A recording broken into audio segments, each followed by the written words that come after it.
All right. Welcome, welcome, welcome. I'm so excited to have you all here. My name is Denise Kavaleskis, and I support women and men in the healing process after narcissistic relationships, abusive relationships, toxic relationships.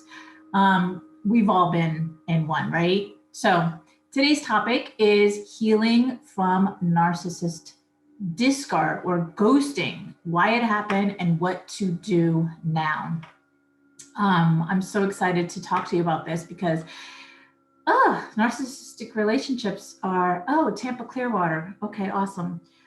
It's and people, when they learn what I do, they're like, oh, that's a very niched out topic you help people with. I'm like, it's not as, it's way more common than you think.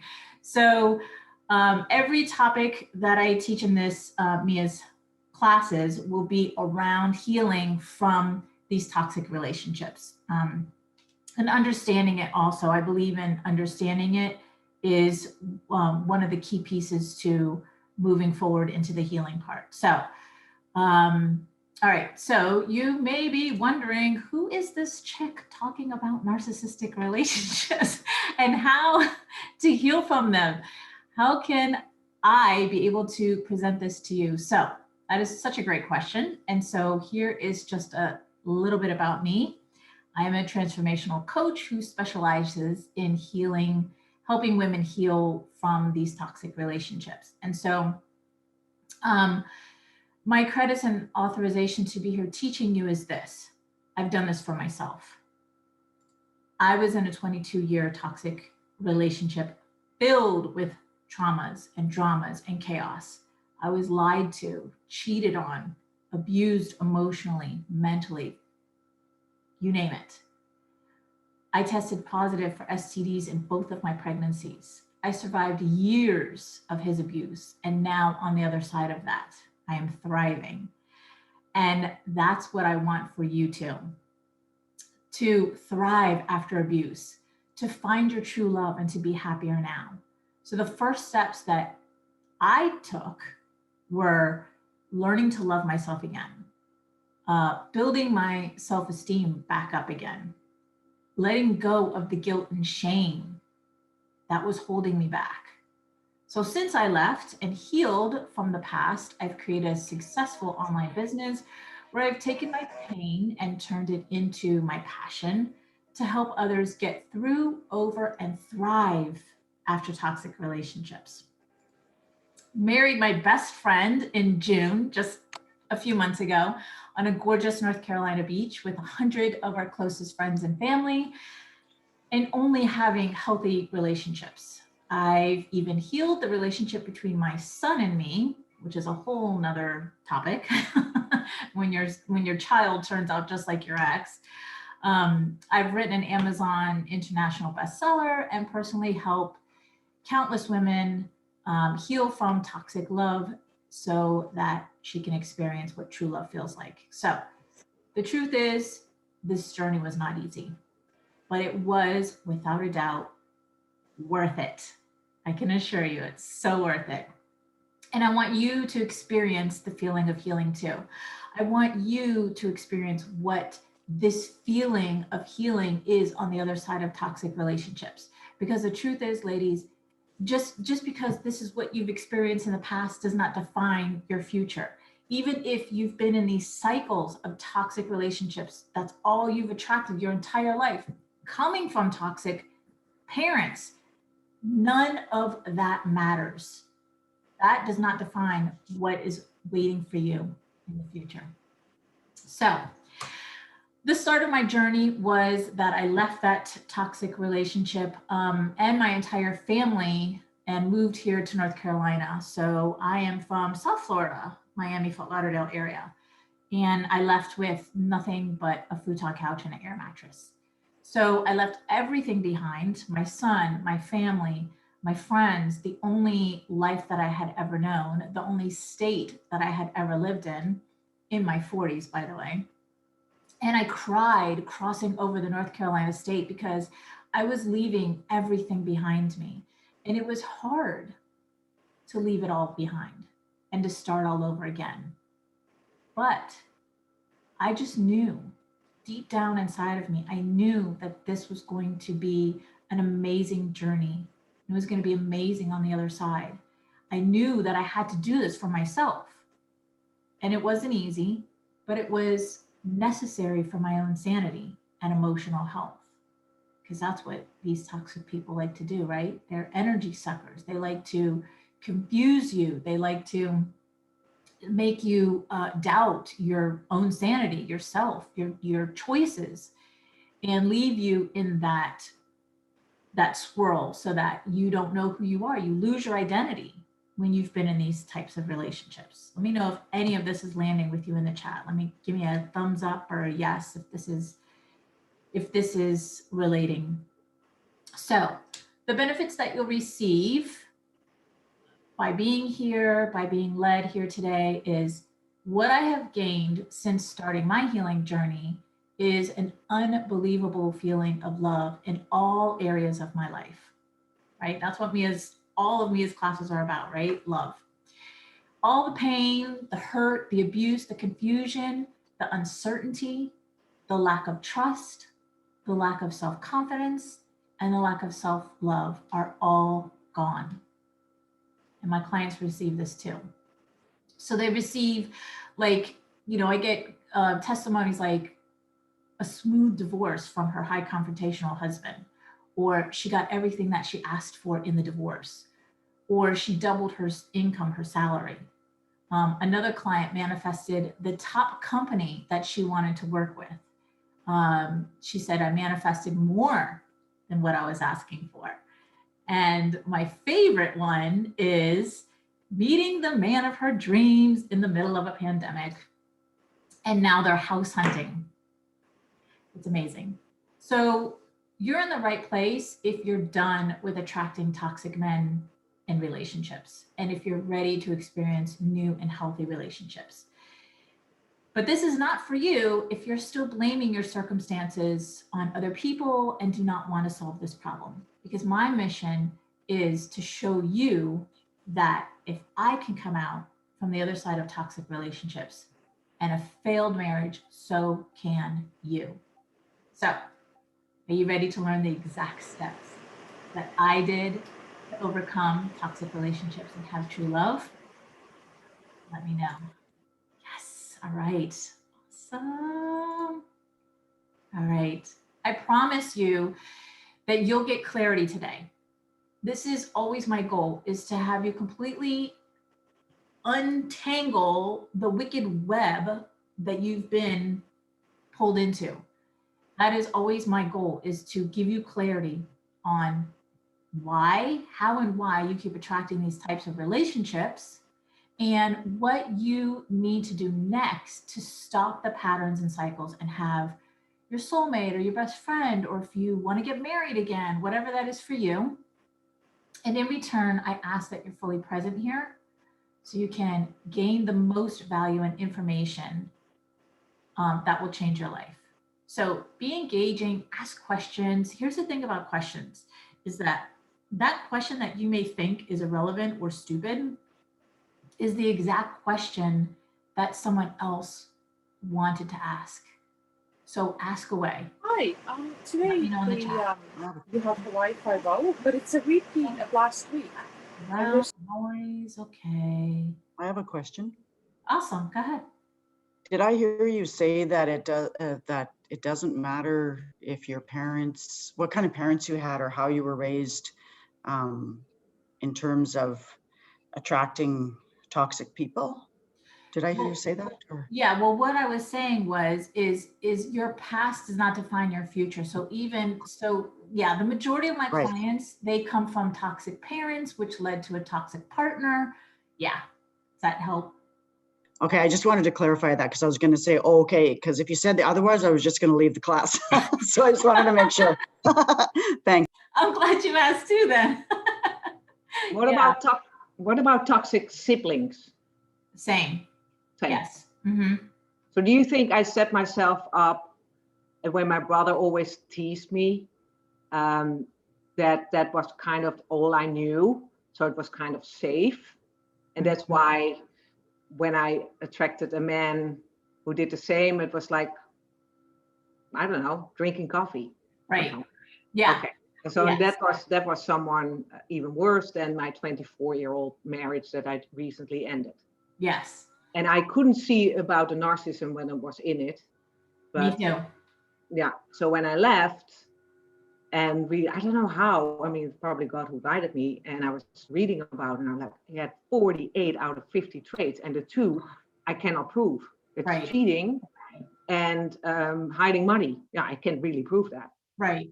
So I'm healing, but I don't want to take too much time. I always No do. worries, no worries. Yeah, that's a great question, because the truth is that from the last trimester of you being in your mother's stomach to 7 years old, this is why we say kids are such sponges. All they do is they take in.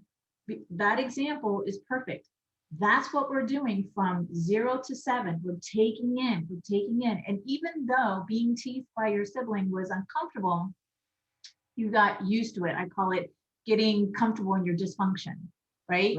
So no, you didn't like it, but you got used to it. And then subconsciously, that's what we attract when we move into adulthood, right?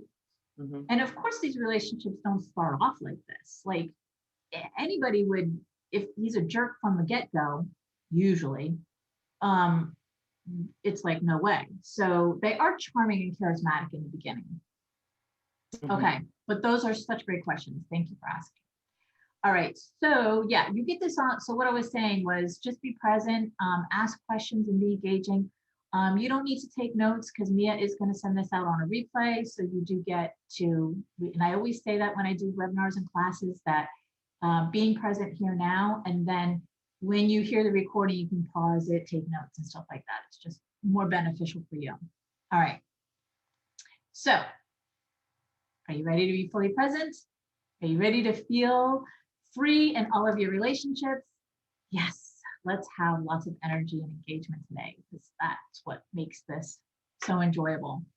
All right, so what you're going to learn is healing from narcissistic discard, or they call it ghosting, why it happened and what to do now. I'm going to give you some exercises and also a link.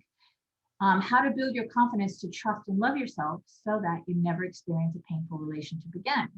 And what it feels like to let go of the past so that you can create your ideal future and start manifesting your true desires quicker than ever. All right. So I wanted to start with the first time that I remember when I truly felt like discarded by my ex-husband. So like you were just saying, I was in that 22-year relationship and didn't even know that he was a narcissist. Even when my best friend said to me, Denise, do you know what a narcissist is? Like, don't you think he's being narcissistic? And I Googled it, and same thing. I took a test and our quiz, and it was like, I don't know, the majority of it was there, but I was like, but he doesn't have X, Y, and Z. So I just pushed it aside. It wasn't until 2 years after I was out of the relationship that it dawned on me. And then, you know, there's some hard pills to swallow there. Is like, I was in an abusive relationship. I was an abused woman. So the first time that I really felt truly discarded by my ex-husband, it was 2008. And he had just attempted suicide days prior. And at this point, we had been married almost 17 years, and we had 2 children together. And he was in the hospital and wanted me to do something that I wasn't willing to do. Okay. So there's a lot of drug addiction in my story. There's a lot of, obviously control, manipulation. And so because I wasn't willing to do what he wanted me to do, he completely ignored me, shut me out, and wouldn't even give me eye contact.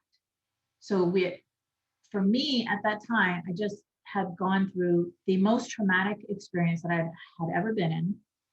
He did this in front of our 14-year-old daughter. And my son and I came home to find a bloody mess.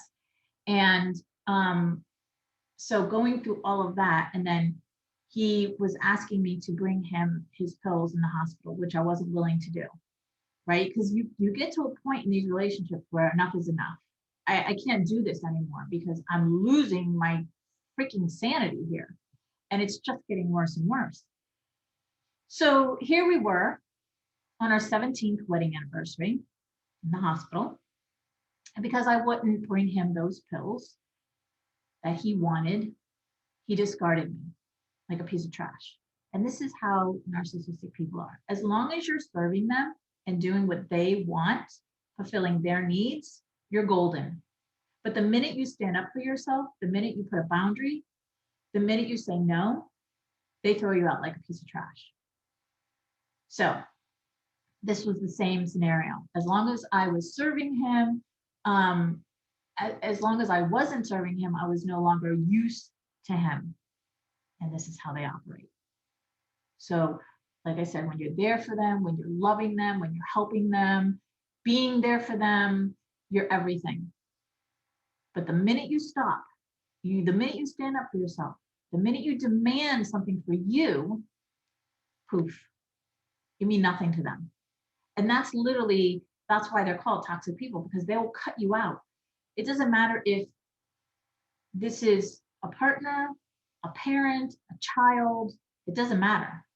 They will cut you out because you're no longer for them, doing things for them. So that's the discard. That's the ghosting, right? They just leave. So this brings on a lot of emotions, right? Feelings of that emotional pain, the loneliness, the confusion, right? You're left feeling unheard, not worthy of his love. So then you go internal and you start blaming yourself and asking, what did I do? And you think to yourself, how can I fix this? I know for me, I was very invested in that relationship because he was the father of my two children and we had been married a long time and we had properties and yada, yada, yada. And so that was always my question, like, how can I make this better? What can I do to make this better? When, oh, Denise, so cute and naive. It takes two to make a relationship work, right? It's not just one-sided. It wasn't up to me to fix it. It was up to both of us to come together and work things out. But when you're dealing with a narcissist, when you're dealing with a toxic person, that's never, ever, ever going to happen, ever. The only way that may even come close to happening is if they're putting on a front, but in the end, getting what they want. So healing from narcissistic discard or ghosting, why it happened, what you do now, is I want to help you dissolve these feelings that I was just describing, that emotional pain, that loneliness, the confusion, feeling unheard and not worthy. But before I do that, I want to explain why this happened. Here's the understanding part, right? So when the narcissist seeks out a partner, he or she is particular in who they're choosing, right? So you're not going to find two, hard-headed people coming together. Usually you're not. Typically you're not. They know who they want and what they'll be able to get away with. And in my experience, my clients usually are empathic women who have, and a few of my male clients, empathic men who have attracted this narcissistic person, which it makes sense because the empath is very loving, very kind, and giving, and then the narcissist is the opposite, right? So usually the person that the narc picks out is a loving, kind, sympathetic, and sensitive person, which describes that an empath, right? So this kind of person is perfect for the narcissist, who is the exact opposite of that, right? Because they're the takers. They're incapable of love. They're mean and nasty. And a person who has no sympathy or compassion or empathy for others. So it's not your fault you chose this person as a partner. So don't blame yourself or beat yourself up for this experience, because now that you know better, you can do better. Okay, so what do you do now? Well, first, let me ask you, does that land, does that resonate? Does that help you understand like the wide understanding of how you attracted that person into your life?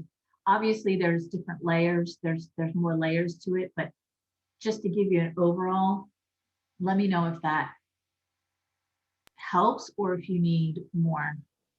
I guess for me, I think of not only empaths can become victims of a predator, of a narcissistic predator.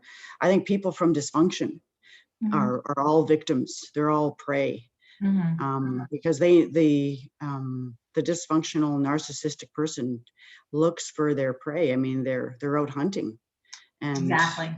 there's a lot of victims out there because they Yes. come from dysfunction and they haven't done their work on themselves, and for different reasons they fall in love with this person, and then they find out down the road, oh my God, what have I gotten myself into? Oh my God. Exactly. Yeah, so you used hunting, which is the perfect word. I use choosing, but it's the same thing. That's what they're doing. They are hunting for that certain person because it is the person that they know that they can get away with this type of behavior, right? Yeah. Denise, may I ask you a quick question? Sure. I read somewhere that empaths, which I am, are subconsciously also attracted to the narcissist because they feel that they can fix them. Yeah. Is that true? Yes. Because, I mean, you said something about hunting. Now, my husband completely hunted me down. I was a flight attendant. He was a passenger. He was 11 weeks on my answering machine. We finally got together. And when I broke up after 3 months, he kept just writing me in every hotel and calling. So then I don't know why I went for him, but I mean, as you say, love bombing, and you're like, wow, someone really loves me. Exactly. Okay, I'll let you speak. Yeah, that's a good example. They do that purposeful because they know that kind of like using the word hunting again. It's kind of like in the wilderness where they know they're going to wear the prey down. They're going to wear them down, and eventually they win. Right? It's kind of a gross analogy, but it's true. So, all right. So great. I'm glad everybody understood that because I always want to make sure that you guys are getting this. So you show yourself. So what do you do now that you realize you've been abused by a narcissistic person? So whether we're talking about a partner, a sibling, a coworker, a boss, it doesn't matter. Just a narcissistic person. You show yourself the exact thing that wasn't given to you in that relationship, in that dynamic. So that's love, compassion, empathy, and sympathy, right? And then you must give yourself extreme self-care after experiencing narcissistic abuse. So that means doing things for yourself that you wouldn't normally do, because let's be real, life is life. It gets in the way, right? We're busy doing things, especially if you have little ones, you're constantly taking care of them. And there is this, I'll get to it later. I'll get to that later. I'll figure that out later. Right now I have this to take care of. And so I call it, you put yourself on the back burner. And that's what I did for many, many years. I was so focused on him, getting him help. That's what I wanted to say. The empath is a rescuer. That is one of the beautiful qualities that empaths have, is that rescuer side. And they do want to fix the narcissist because they energetically, they can feel that wound. So all the empaths in the narcissistic person are just two wounded people who come together, right? Because like energy attracts like energy. Yes, the narcissistic person is more wounded than the empath, but they're just two wounded people coming together. So one is a giver, one is a taker, right? And so the empath does want to help and save and sees the best qualities in the narcissist. I remember always telling my husband, "You're so smart, you should have been an engineer." Like I was always praising him. And because I wanted to see the good things in him. I didn't want to see his mean and nasty side. So getting back to the extreme self-care, I jotted down a few of them, few examples for you. First, first thing that comes to my mind is like a bubble bath with candles and relaxing music, right? Like just take care of yourself. Buy yourself your favorite flowers and display them where you can see them every single day as a reminder of how amazing you are. And remind yourself of that. Remind yourself how amazing you are. A lot of women, when they come to me, they think that they're damaged, they're weak, they feel broken because they've been through this experience. But it's actually the opposite because, and I share this with them, I say, you're not damaged, you're not broken, you're not any of those things. What you are is wounded, and wounds can heal. And you're stronger than you think. You may feel broken down and wounded, or broken down and weak from being through this experience, but in fact, you're so strong because you've come out of this experience. You're starting to see the light. You're reaching out for help. You want to get over this so that you can move on in life.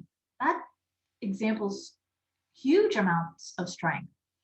So, self-care, spoil yourself. Spoil yourself with a vacation. One of my former clients just sent me a text that she was in Aruba and she was on the beach, and I was like, yes.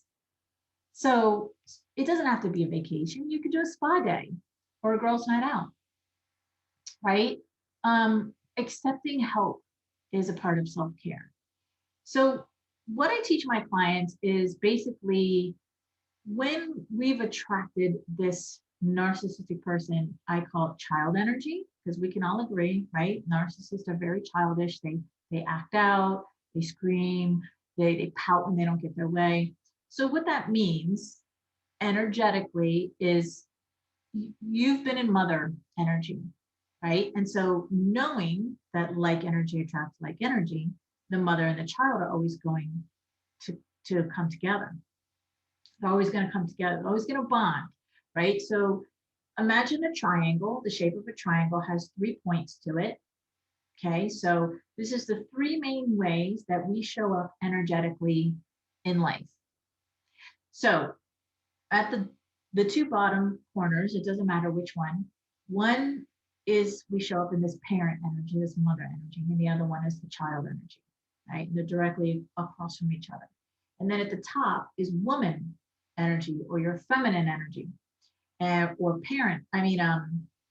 adult energy.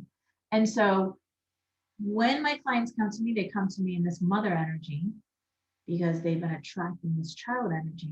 And like going back to feeling broken and feeling weak, I tell them, all you have to do is shift from the mother energy up into the woman energy. That's it. There's nothing that needs to be fixed. There's nothing that's damaged. It's just a shift of energy. And look at the history of women. Like it's no wonder we naturally are in that mother energy, right? Look at the way women have been viewed. It's just been within the first, last 100 years that we've been able to vote or inherit or any of those things. We were valued as women through who we were married to. So if we married a prestigious man, then we were looked upon as a prestigious woman only because of who we were married to. So again, no shame, no blame that you've been in mother energy. It's just an awareness to go, oh yeah, that makes sense. Okay, now all I have to do is shift into the woman energy. So I say all that because getting to the accepting help and not trying to impress people and over extending yourself, which is mother energy. That's mother energy, is impressing people and overextending yourself. Woman energy is the accepting the help. So all the self-care things that I'm mentioning is you shifting into the woman energy. Okay. So the next one is getting enough rest and relaxation. That is woman energy, you taking care of yourself. Mother energy is zoning out in front of reality shows all night long and sleeping late, right? Dressing in a way that makes you feel good. This is woman energy, because when we dress up, we have confidence. It builds our confidence, right? So actually, this is child energy. Child energy is engaging in retail therapy. I'm just going to go splurge. Who cares about my budget? Right? Just letting it go. Allowing yourself an occasional treat like ice cream, like an ice cream cone with your friends, right? This is another example of self-care. And then the opposite of that is frequent mindless snacking on foods that will make you feel worse, right? Could I ask a question? Sure. Have you ever, okay, I'll go back. I'm 51. My soon-to-be ex, I hope, is 72. Mm-hmm. So there's a 21-year-old difference in age. And I have to admit, for years I've been saying it's like I'm one of his children. So I actually went more from the mother energy, of course, for my 3 children, into the child energy with him. Mm-hmm. Because he didn't really respect me as a woman. I felt always under him. Mm-hmm. I mean, he told me basically to do this in the house and that in the house, all that. So I was just wondering if you can say something about that. I mean, Yeah. maybe now I need to really try to be that woman. Yes. I'm taking bubble baths and stuff. Yes. Okay. So for this sweater, look at this. Hey, before this, I was in PJs. Mind and body movement. I love it. Yeah. Okay, so there's two answers to that. One, the narcissist is always going to put you beneath them. That's just the narcissistic behavior because they are entitled. They have this extreme entitlement. So yeah, they always put you underneath and everybody around them underneath. That's why you see like a lot of narcissistic people are CEOs of companies or presidents of companies because they have such entitlement that they like it having like a team underneath them, right? So the other thing to what you were saying was that he was always telling you what to do and you felt like you were beneath him. And I obeyed. Right. Well, okay. And we never went out. We never did any social things. That's mother energy. The obey is the mother energy because. Yeah, so I went basically to that and I never went up. So maybe you can say something about that. Yeah. So like I was saying, no shame, no blame, because us as women, it doesn't matter what country that we're from, we've been shown disempowerment. Okay, so think of your mom and the generation that she was raised from. So that's your grandmother. Okay, we're going back to like where we were, like I was saying, only viewed as who we were married to, right? The beaver cleaver type of thing. You look pretty, look nice all day, take care of the kids and the husband, and that's your job. That's your life. So now look at your grandmother and the generation she was raised from, the generation above, right? So as you go up, it gets more and more disempowering, right? The way women were viewed and treated. So now bring that all the way down. So it doesn't matter what country or culture we're from, bring all of that down. That's us. That's what we were taught, right? Does that make sense? Yes, definitely. Yeah. Okay. Thank you. Yes, absolutely. All right. So let's get back to self-care. Okay. All right. So setting healthy boundaries with needy family, friends, or coworkers. This can be, my daughter's going through something right now. There really is a technique. There really is a strategic way that you have to deal with toxic people. So my daughter, 27 years old, has a roommate.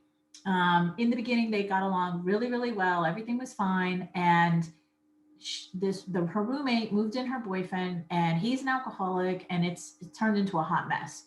So here we're at the point, I was having a discussion with her today where she's like, you know, I need to set boundaries and I need to like tell them this is how it's going to be because I live here too, yada, yada, yada. So this is where it can get tricky with the boundaries.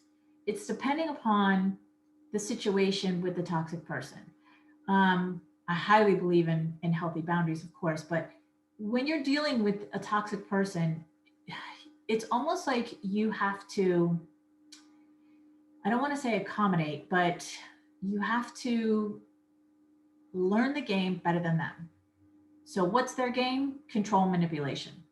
So you have to learn how to manipulate better than them. So in the conversation that I was helping my daughter with, I said, you have to make it about her, the roommate, because once you make it about you and saying my needs are not being met in this relationship, in this roommate dynamic, she's going to immediately turn it to her, and it's just going to turn into an even bigger mess. So you really have to learn how to play their game better than them. So that's just one scenario. But yes, setting healthy boundaries with needy family, friends, and coworkers. Basically, when you shift up into the woman energy, like it's an energy that you put out to people where they just know. They know. Like my daughter's she's definitely empathic. She's so sweet that this is not the first time she's attracted this type of a roommate. They know that what they can get away with because they feel your energy, right? So when you're in woman energy, you give off this, don't even think about asking me that, or don't even think about behaving like that, because it's not going to happen. Almost like bitchy, but it's just this energy about you that is like, I'm not going to take that. That's not going to happen, right? So the opposite of setting boundaries with needy people, friends and family, would be retreating from positive relationships and isolating yourself. All right. And then the final one that I came up with for you for self-care is scheduling time for exercise. Even if it's just walking in nature, do something that moves your body. Put on your favorite song, dance in the house if it's cold out or snowing. I'm not a fan of cold weather. So whatever it is for you to move your body. All right. And so the opposite of that would be pushing yourself past your limitations in the name of appearance, right? So snacking, eating the wrong foods, letting yourself get into, where you're not feeling good about yourself. And just even moving your body, dancing, going outside in nature is so therapeutic for you. All right. To help you on an even deeper level, I have a 3-part mini course that I want to share with you. It's a link. It's completely free. And what it's going to do in this 3-part mini series is help you stop attracting emotionally unavailable and toxic men. I do talk about the mother energy and the woman energy. I thread that through everything. And so once you stop attracting the emotionally unavailable and toxic men, this is so that you attract your true love, right? The partner that you want to experience, where you feel loved and cherished and that your needs are met. Step out of fear and anxiety. There's a lot of fear and anxiety in these types of relationships, so that you step into peace and calm. That's the number one thing women tell me that they want, is that peace and calm. Building the confidence back up to trust and love yourself again using my 3-step process, and release the heaviness that's been holding you back from finding your true love. So in this 3-part mini course, you'll learn my 5-minute meditation that supports you in the next level of healing your heart to step into your woman energy, so toxic men run from you now. And that's what you want, right? You don't want to bring them in, you want to repel them. So my passion is showing you that if I can come out from the other side of a toxic relationship and failed marriage, so can you. So now we've gone through this how and why of being discarded from the narcissist. I want to give you a releasing exercise. So take that experience, like I was reminiscing back in 2008 when my then husband was in the hospital. Take that experience and grab your pen and paper. I always say pen to paper, no typing, and don't do it on your phone, because this is actually releasing it out of your mind, out of your body, and just out. This is the healthy way to do it. So what you're going to do, and I always say, set yourself up in an environment for you, like maybe on your meditation pillow, have some candles lit, have some relaxing music. If that's what you can do, like be alone, no distractions. Or if going to Starbucks, grabbing a cup of coffee and sitting in your car by yourself, just so that you have no distractions while you're doing this. And then what you're going to do is you're going to put pen to paper. You're going to go back to that experience where you were discarded, where you were ghosted, and how it made you feel. And you're going to write out your feelings. Okay. So obviously you're going to be pissed off, right? Because that's not, I don't deserve that. So whatever comes up, let it come up and out. So if you get angry, let that emotion come up and out. If you get sad, let that emotion come up and out. Don't judge your emotions. Don't judge your feelings. Okay, whatever comes up is meant to come up because you're releasing it. Crying is a release. It's a healing process. Okay, I know for years I viewed crying as weakness and sadness.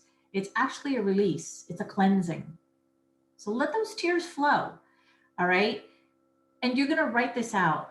So, dear so-and-so, you're a real piece of work.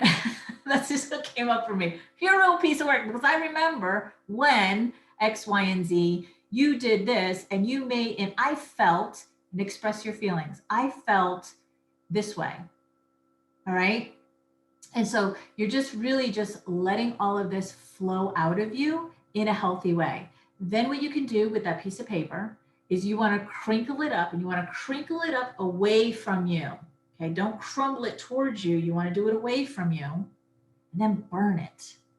So obviously do this in a safe place. If you have a fireplace, throw it in the fireplace, watch it burn. This is you letting that experience go. You're choosing to let it go. If you have a fire pit in the backyard, that's a great place. Crinkle it up away from you, light it on fire, watch it burn. Or if you don't have either one of those, you can use a lasagna pan to burn it. Okay. Any questions? Yes, I have a quick question. Go. What about, I'm from Holland, as you can hear. I have a little bit of a problem with the word discard. Okay, if I give you my quick example, can you tell me if that's that he's discarding me? Mm-hmm. Okay, so I'm in the beach condo and he wants me out April, May, June, July because it's part of an LLC and he wants to have the rent.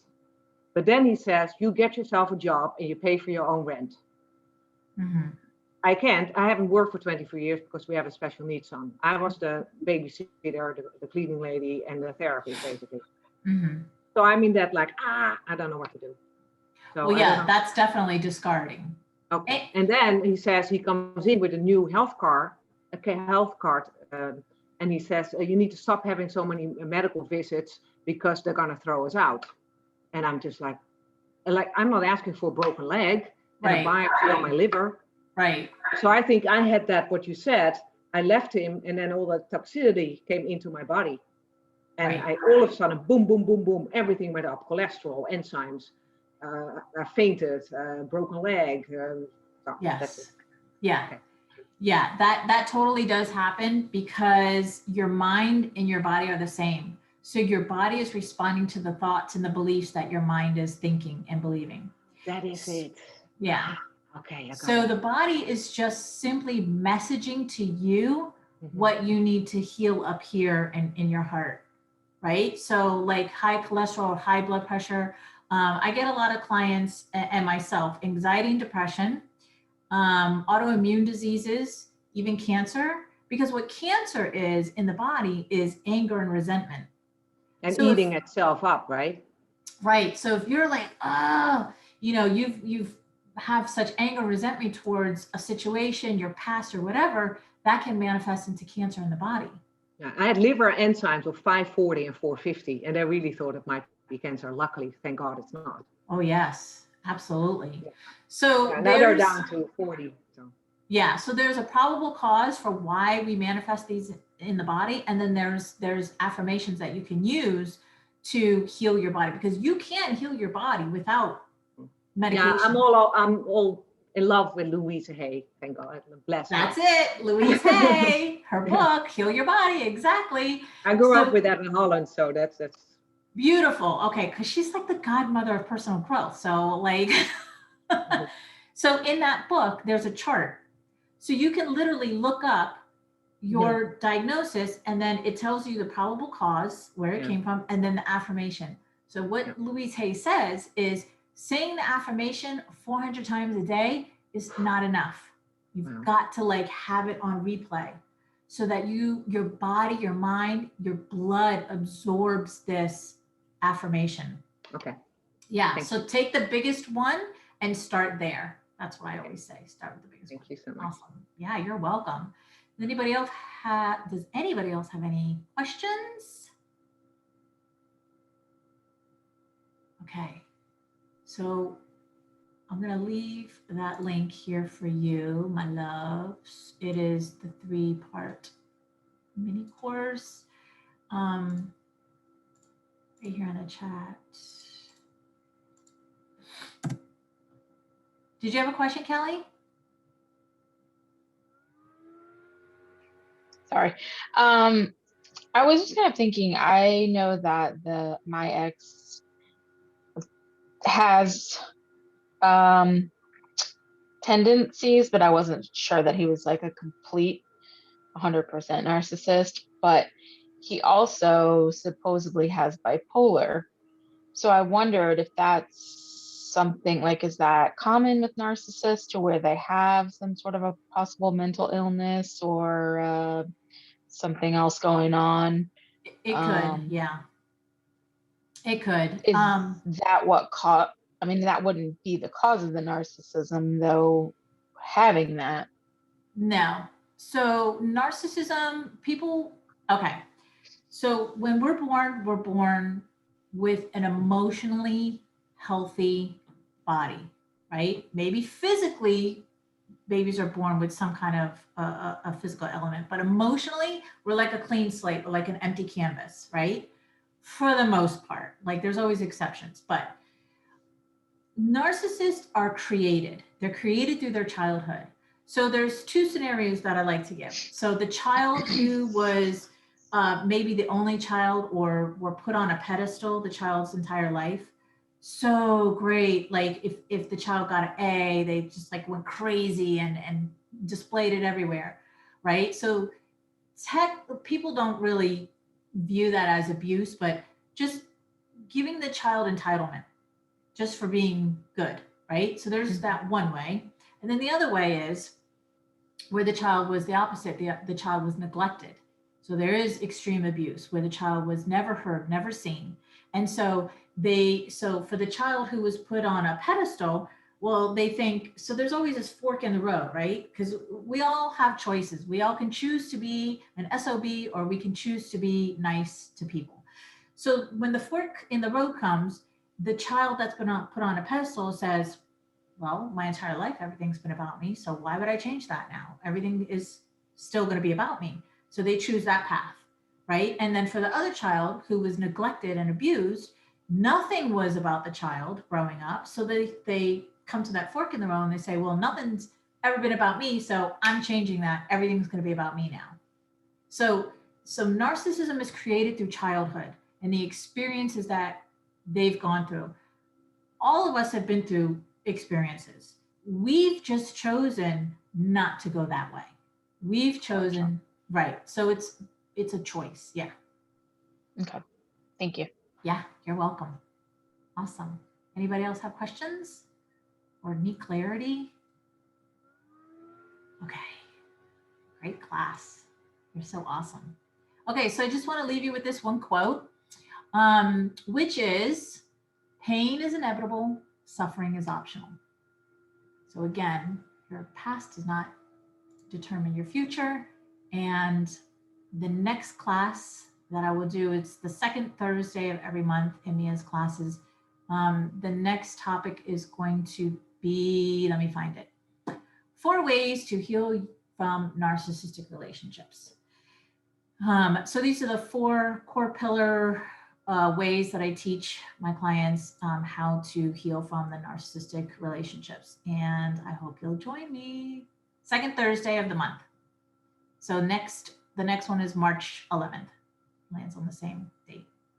quick question about the link. So I need to go to my chat and then what? I copy it. I'm on the laptop, or do I get a replay?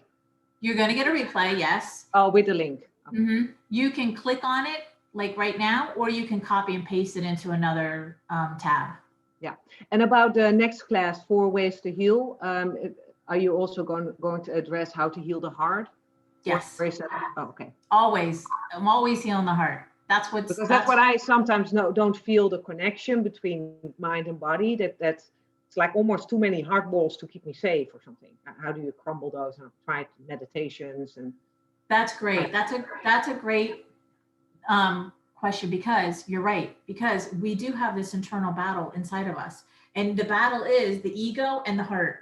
So one says one thing and one says the other, and it's constantly battling. So what I teach is how to bring your heart voice louder than the ego, because what the ego is always trying to do is simply keep us safe in its way of thinking that we're safe, right? So keep us in our comfort zone, and that's why we get comfortable in our dysfunction, right? Because for me, for 22 years, even with attempted suicides and cops and hospitals and all of that, I got used to it.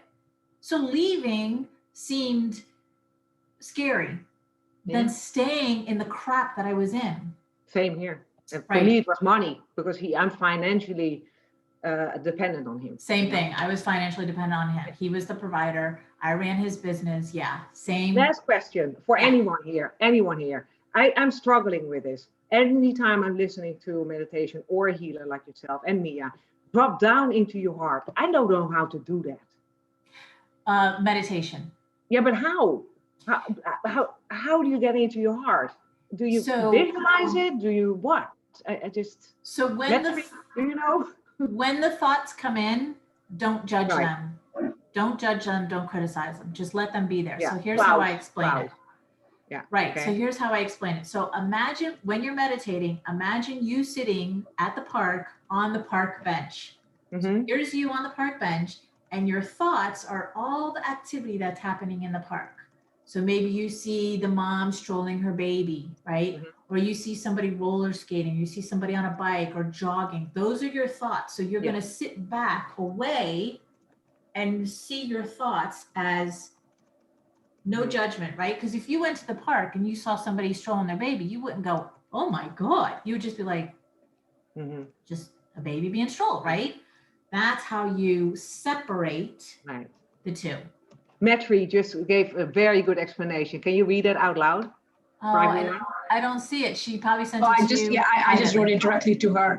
Sorry. She asked me a question. That's why. Okay, so maybe you can share. Yeah, so it's just my interpretation. So when somebody says dropping into your heart, that means just feel. Okay. How are you feeling in that moment? And just being in tune with your feeling is being in your heart. And when you are in your heart, it's usually like, what is your heart telling you? What is your mind telling you? It's very rational. Heart is more like, I took it too logical. Excited, joy, happy. That's like if you have an idea, like you have your painting in the that's back. why Mia is always asking us stop 3 times a day and ask yourself how you feel. Yes, it's about that's how you're feeling. That's how you get in your heart. Okay, I get it. And then shifting if it's a negative feeling, you're stuck in something, shifting it to something positive, like through your painting. Right. Thank you, girls. I needed to hear that. Perfect. Yeah, thank you so much. Do you know how logical I am? I just I'm in an elevator on the 10th level. I press and I go to the 5th level. I get out, I'm going into a pink door, the color of the heart, and then I'm gonna lie on a sofa with my name on it. That's how I've been doing it, because I didn't know how to get into the heart. So this makes more sense. And the exercise that I gave you is a perfect example of dropping into your heart. By letting those feelings and those emotions come up about the discarding situation, that is perfect. So thank you so much. Oh, for that. I need to write that down. What we just talked about, like you as you want me out of the, you know what I mean. Exactly. S-O-B. Okay. Yes. I'm gonna do it right now. I need to get rid of that anger. Awesome. Yes. Thanks so much for today. This was awesome. You're welcome. Absolutely. I liked your Facebook post, by the way, your Facebook page. Oh, cool. Awesome. Thank you. I appreciate that. I would love to see more of you. Absolutely. Well, you'll see me March 11th. Okay. Thanks. All right, my loves. Thank you so much. And I'll see you next month. Bye. Mwah.